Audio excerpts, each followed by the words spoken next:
Ya estamos de vuelta, seguimos aquí en CNN Chile Radio y en la primera entrevista de esta mañana conversamos con el senador de Demócratas por la región de Coquimbo, Matías Walker, está con nosotros. ¿Cómo está, senador? ¿Qué tal, Sebastián? Muy buenos días. Bienvenido, gracias por estar con nosotros. ¿De fútbol no vamos a hablar, senador? Mejor. Mejor que no. Dediquémonos a la política. Oiga, senador, gracias por venir al estudio de CNN Chile Radio para hablar del proyecto de reconstrucción que está en la Cámara de Diputados, pero que probablemente será en el Senado donde juegue un rol mucho más relevante la búsqueda de acuerdos, ¿no? Ahí es donde se podrían fraguar. Pero en una primera mirada, senador, ¿cómo ha visto usted hasta ahora la forma en la que se han generado los diálogos y el trámite del proyecto de la Cámara de Diputados? A ver, yo creo que existe un consenso en todos los economistas que Chile tiene que volver a crecer. No podemos seguir creciendo a tasas del 2%.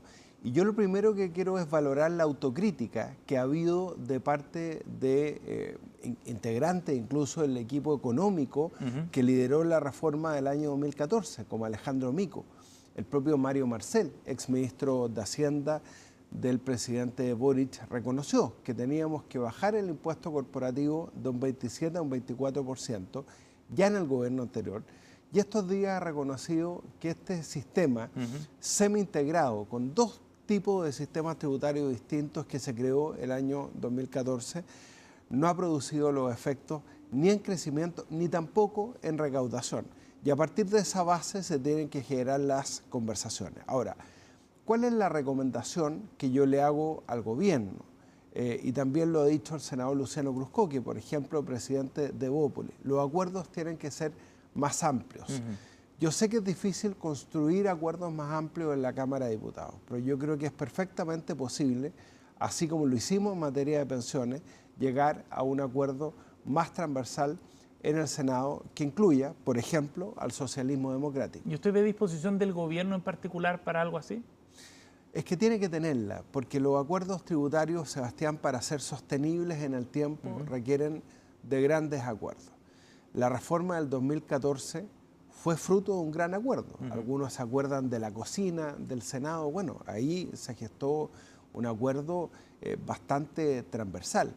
El problema es que se hizo sobre la base de un diagnóstico equivocado, porque quedamos con un impuesto corporativo mayor al promedio de la OECD, con dos sistemas tributarios distintos que no logró ni recaudar ni permitir crecimiento. Hoy día tenemos un índice de desempleo muy grande. Entonces, de ahí que yo hago un llamado a todas las fuerzas de oposición y sobre todo a esa oposición democrática, ¿no?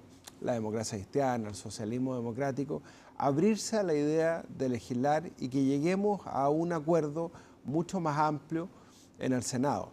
Pero si se rechaza la idea de legislar, ya tú estás impedido durante un año de poder siquiera discutir el proyecto.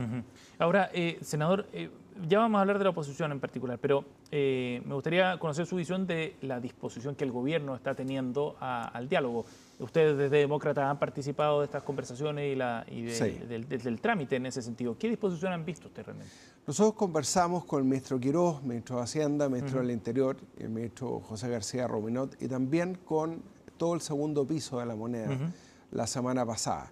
Porque lo que hemos planteado, yo soy ahora independiente porque nuestro partido se disolvió, Demócratas, pero tenemos un movimiento liderado por la diputada Johanna Pérez, y lo que planteamos con la diputada Johanna Pérez es que mientras existen estos brotes verdes en la economía, porque la apuesta es que Chile vuelva a generar inversión, dinamismo, empleo a fines de este año, gracias a los incentivos a la inversión que se van a generar con la mega reforma, es que en el intertanto podamos proteger a la gente, no solamente a las familias más vulnerables, sino que también a la clase media. Existe un instrumento, se llama Bolsillo Familiar Electrónico, se creó en 2023.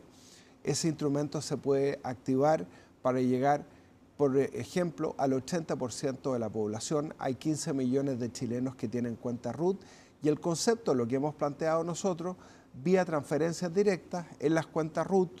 Algunos dicen esto sería un bono. Bueno, puede ser un bono. Es transferirle a la gente lo que gasta en IVA en productos de primera necesidad. No solamente en alimentos y pañales, como ha planteado el medicamento y pañales, como ha planteado el PDG, sino también en alimentos, en parafina, a propósito del alza del impuesto a los combustibles. Por suerte se amortiguó la semana pasada el alza al menos en el diésel, porque nosotros le dijimos al ministro Quirós, oiga, usted tiene que hacer algo, porque imagínese cómo esto está repercutiendo en el costo de la UF, ¿no? Y en el endeudamiento, además de la clase media, Senador, producto del alza de la UF. ¿Y ve flexibilidad del ministro Quirós en particular para acoger esta propuesta? Es que tiene que tener flexibilidad, Sebastián. ¿No la ve entonces? Tiene que tener flexibilidad. No, yo creo que la va a tener. Pero no solamente tiene que conversar con el PDG, porque ya lo vimos la semana pasada. Uno no puede depender de mayorías circunstanciales que son frágiles para llegar a un acuerdo en materia tributaria. ¿Y por qué no puede depender del PDG? Porque lo vimos la semana pasada. O sea, un día están arriba, otro día están abajo del acuerdo. Y en el Senado, por ejemplo, el PDG no tiene representación.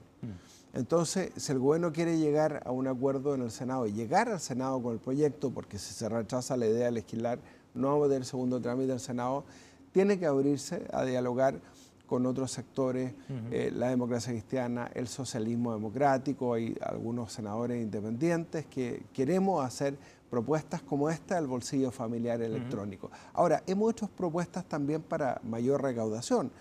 Yo ahora estoy en la Comisión de Economía, donde está radicado el proyecto que regula los sistemas de apuestas online, que hoy día no están pagando impuestos, es una vergüenza. ¿Puede ser una vía de recaudación importante? Utilidades millonarias. De acuerdo a un informe financiero que presentó el gobierno anterior, se podrían recaudar 200.000 millones de pesos al año.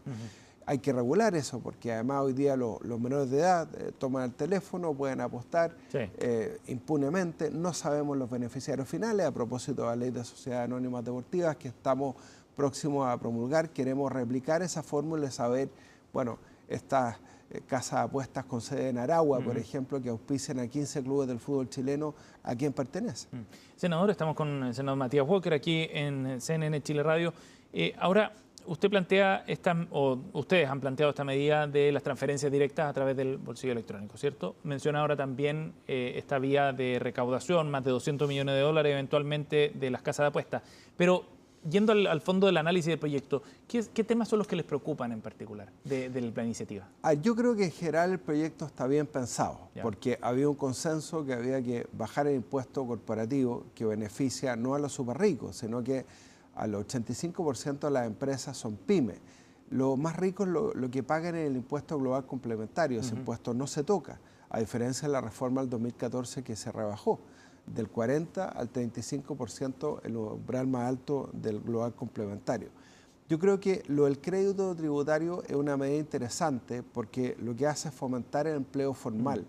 En mi región, la región de Coquimbo, se estima que podrían beneficiar a 100.000 trabajadores. Acá en la región metropolitana creo que son más de 2 millones, porque eso permite incentivar a las empresas dos cosas: a retener mano de obra y segundo, a cotizar por el sueldo completo. Hoy día muchas veces el trabajador le dice a la empresa, oiga, cotíceme por el mínimo porque yo quiero recibir más líquido. Y la empresa, por el con negro, tal de ahorrarse costo, accede a eso. Una muy mala práctica que produce un daño previsional y afecta el índice Gini y la igualdad en el país. Entonces, es una fórmula también el crédito tributario. ¿No es muy caro?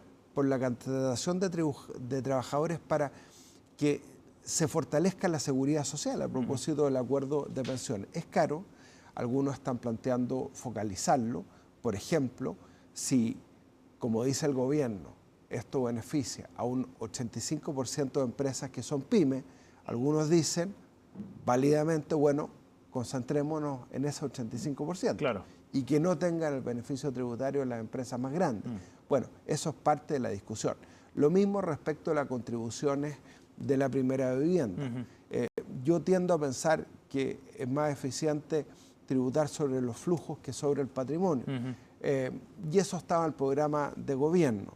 Pero incluso Pablo Longueira, Evelyn Matei han planteado, bueno, ¿por qué no establecemos una sanción en las propiedades de mayor avalúo fiscal? O sea, sobre cierto avalúo, por ejemplo, no sé, sobre 15.000 UF, que no exista esa exención por el pago de contribución. Bueno, no me cabe duda que esas van a ser materias de un eventual acuerdo en el Senado. Ajá. Ahora, usted pone todas las fichas en el Senado en particular para la búsqueda de esos acuerdos. ¿No ve un escenario posible para ir generando cambios ahora en la Cámara de Diputados? Es que no veo un buen clima en la Cámara, Sebastián, porque yo rechazo todas las amenazas que ha recibido el diputado Jaime Araya, quien tengo la mayor estima. También rechazo las agresiones que sufrió el diputado Olivares, pero no veo un clima. O sea, el lenguaje, los súper ricos, ese es el mismo lenguaje hace 14 años y llevamos 14 años creciendo el 2%. Y tampoco permitió la reforma poder financiar la gratuidad como estaba planteada. Recuerde usted, a propósito de los súper ricos, que en el programa de gobierno de la presidenta Bachelet, al cual yo adherí, formé parte y apoyo además la candidatura de la presidenta Bachelet a Naciones Unidas, pero el programa decía que se iba a financiar la gratuidad al 100%, incluso a los hijos de los más ricos. Entonces, hay que salir de los eslóganes y hay que concentrarse en lo importante. Chile tiene que volver a crecer, Chile tiene que volver a generar empleo y tiene que recaudar para buenos programas sociales. Ahora, de todas maneras, usted no ve, dice, un clima, digamos, como para poder generar ese acuerdo en la Cámara de Diputados. ¿Cómo ve el rol de la oposición cuando han planteado que van a presentar miles de indicaciones, 1.500, 2.000 de indicaciones en esta? A eso me refiero, porque veo un ánimo dilatorio. ¿Usted cree que es obstruccionista? Y en estos videos, de alguna manera, se admite que hay un ánimo dilatorio, ¿no? Porque es bueno que la gente lo sepa, Sebastián, la mayoría de las indicaciones que se presentan en materia tributaria son inadmisibles. Solo el presidente de la República tiene iniciativas para modificar tributos, para crear tributos, para suprimir tributos, y esto también se lo digo al ministro Quirós, que la semana pasada deslizó la posibilidad de hacerlo vía decreto, como se hace por el presidente Trump, como se hace por el presidente Milei. Eso no puede hacerse en Chile. Existe el principio de legalidad tributaria. Solo por ley se pueden crear tributos, suprimir tributos, aumentar, disminuir impuestos, y eso se hace solo por iniciativa del presidente de la República. Así que es un recordatorio que vale para el gobierno, pero también para la oposición. ¿Qué le parece en todo caso que el ministro Quirós haya planteado solamente esa idea? No, me parece mal, es antidemocrático. Es antidemocrático decir, bueno, si no aprueban esta ley voy a modificar por decreto. Claro, entiendo que él se refirió a las franquicias del CENSE para efectos de la capacitación, de proempleo. Efectivamente hay planes del CENSE, pero el solo hecho de decir, si no me aprueban este proyecto de ley, vamos a hacer estas reformas por decreto, es antidemocrático. Está muy equivocado el ministro Quirós en eso. Estamos con el senador Matías Walker aquí en CNN Chile Radio. Senador, y volviendo al rol de la oposición, ¿usted cree que esta estrategia, que usted dice que tiene un afán directamente dilatorio, es solo el espíritu que se ve en la Cámara de Diputados y puede ser distinto entonces en el Senado? Sí, porque te doy un ejemplo, Sebastián. Nosotros logramos un acuerdo de gobernabilidad en el Senado que incluye el socialismo democrático. El próximo año va a ser presidente del Senado Alfonso Urresti, del Partido Socialista, lo más probable. Entonces, así como el socialismo democrático y Paulina Bodanovich ha liderado un esfuerzo por tener un diálogo legislativo importante en el Senado, y lo ha dicho Paulina Núñez, presidenta del Senado, que entre paréntesis salió muy bien evaluada ayer en la encuesta académica, me alegro mucho. Liderazgo positivo. Porque un liderazgo que ha convocado a los grandes acuerdos. Paulina Núñez, presidenta del Senado. Bueno, yo creo que están las bases, particularmente por lo que es el espíritu que yo veo del Partido Socialista en el Senado, de poder lograr acuerdos mucho más amplios.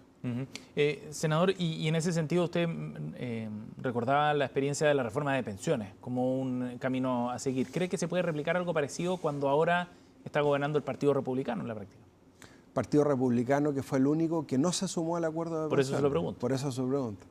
Efectivamente, yo creo que más allá que fue un tremendo error de republicanos no sumarse a ese acuerdo, y le hemos dicho al presidente Kast que no estamos dispuestos a tocar lo que fue el acuerdo de pensiones, a tocar la PGU, y eso se ha ratificado por parte de la subsecretaria de Previsión Social.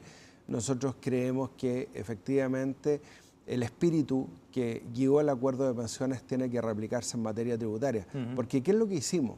Ahí conversó la voluntad política de llegar a un acuerdo. Llevábamos 10 años discutiendo un acuerdo de pensiones con los fundamentos técnicos, y hubo una comisión de expertos que acompañó la discusión política. yo creo que en materia tributaria tenemos que hacer el mismo ejercicio. Y el primero que tiene que convocar a ese acuerdo es el presidente Kast, y más allá del PDG. Tú no puedes depender del PDG para un acuerdo en materia tributaria. ¿Es riesgoso para el gobierno? Es riesgoso para el gobierno porque esa es una base muy frágil. Los acuerdos, para que sean sostenibles en el tiempo, tienen que hacerse con gradualidad. Por eso fue un error lo del MEPCO, ¿no? Tienen que hacerse con consenso social. Esa fue la receta de los gobiernos de la concertación, que nos permitieron crecer durante mucho tiempo a tasas de 6, 7, 8% y bajar la pobreza en Chile de un 40 a un 10%. Ahora, senador, ese camino, el de los consensos precisamente, es una idea que está empujando cierto sector también de la centroderecha y de la derecha. ¿Sí? Evópoli, pero lo ha planteado Pablo Longueira con esta idea también. O sea, ¿cómo ve usted esa tensión que se empieza a generar dentro del oficialismo entre aquellos que van por una línea que sea mucho más dura y otros que buscan aumentar base de apoyo y generar esos acuerdos y mirar hacia la vereda del Frente del Socialismo Democrático? Sí, republicanos tienen que aprender dos cosas. Primero, que no pueden pelear entre ellos por la prensa. No puede ser que el presidente republicano se pelee públicamente por la prensa con el jefe y los asesores del segundo piso. Y segundo, tienen que entender que ya la campaña terminó. Entonces ellos tienen que gobernar y tienen que gobernar para todos los chilenos. Y eso significa llegar a acuerdos. El costo de no llegar a un acuerdo es mayor al costo de tener que ceder en algunos puntos. Y no me cabe duda que el gobierno va a tener que ceder en algunos puntos. Quirós no puede enamorarse de su idea. Tiene que, me imagino que ahora se reunió en el Chile Day, en Nueva York, en Toronto, así con parece. Senadores que representan otras ideas. Entiendo, estaba la senadora Paulina O'Donnell, presidenta del Partido Socialista. Yo espero que hayan conversado y que hayan entendido que este proyecto no va a ser corto en su tramitación y que en el Senado, igual como ocurrió en materia de pensiones, tenemos que llegar a un acuerdo. Pero para llegar a un acuerdo todas las partes tienen que ceder, porque finalmente se requiere un alto consenso político, pero sobre todo un alto consenso social en la calle para este tipo de reformas. ¿Y usted en ese sentido considera que esta es una iniciativa ideológica o muy ideológica como la han criticado desde la oposición? No, porque había un consenso, Sebastián, y lo estábamos hablando, de que había que bajar el impuesto corporativo. El propio Mario Marcel dijo que era partidario de bajar de un 27 a un 24% los impuestos a las empresas. Ahora se bajan de un 27 a un 23%, de manera gradual.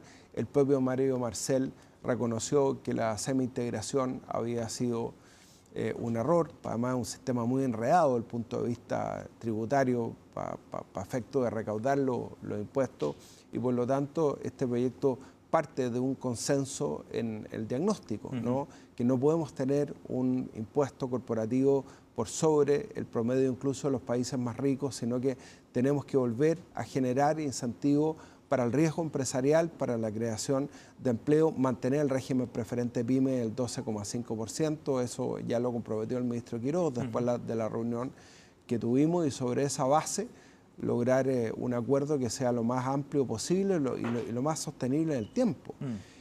Por eso a mí no me molesta tampoco el tema de la invariabilidad tributaria. Y yo creo, Sebastián, que hay una confusión de conceptos, porque algunos colegas creen equivocadamente que la invariabilidad tributaria significa que el próximo Congreso no va a poder aumentar los impuestos. Eso no es así. Lo que se hace es un contrato con un inversionista. Usted va a invertir más de 50 millones de dólares en Chile, se le dice, haga ahora esa inversión y yo le garantizo que mientras dure su obra, la ejecución de su obra, y dure esta inversión y en definitiva sea sostenible en el tiempo, yo no le voy a variar la tasa. Eso es un contrato que se asume con el Estado para adelantar inversiones, que es ahora cuando tenemos un desempleo muy alto, 850.000 chilenos desempleados, 10% de desempleo femenino, que es muy delicado. Por eso hemos planteado también el teletrabajo como opción a propósito del alza de los combustibles, sobre todo para las mujeres. Oiga, senador, lo último, este proyecto que obliga a Casa de Apuestas a pagar impuestos, que usted nos explicaba hace un rato, ¿tiene el respaldo del gobierno? Entiendo que sí, así lo manifestó el ministro José García Ruminot, así lo hemos planteado. Es un proyecto que envió el gobierno anterior, que se aprobó en general, que está en la Comisión de Economía, nunca se votaron las indicaciones. Entonces es una oportunidad para que este gobierno presente indicaciones. A lo mejor se pueden recaudar más de 200 millones de dólares al año. Hemos planteado también prohibir el acceso a los menores de edad. Hoy día los menores de edad apuestan en línea con un teléfono con total impunidad, con total desregulación. Se está generando una ludopatía. Entonces el camino no es prohibir, porque eso no ha resultado en ninguna parte del mundo. Es como cuando algunos querían prohibir la llegada del Uber a Chile. O sea, pero lo que sí ha servido en otras partes, en Colombia y otros países, es regular, prohibir el acceso a menores de edad, aplicar un impuesto, que paguen un impuesto grande y saber quiénes son los dueños de las casas de apuestas, los beneficiados finales, como lo hicimos con la ley de sociedades anónimas deportivas. El senador Matías Walker ha estado con nosotros esta mañana aquí en CNN Chile Radio. Muchas gracias, Sebastián. Gracias por haber venido. Encantado.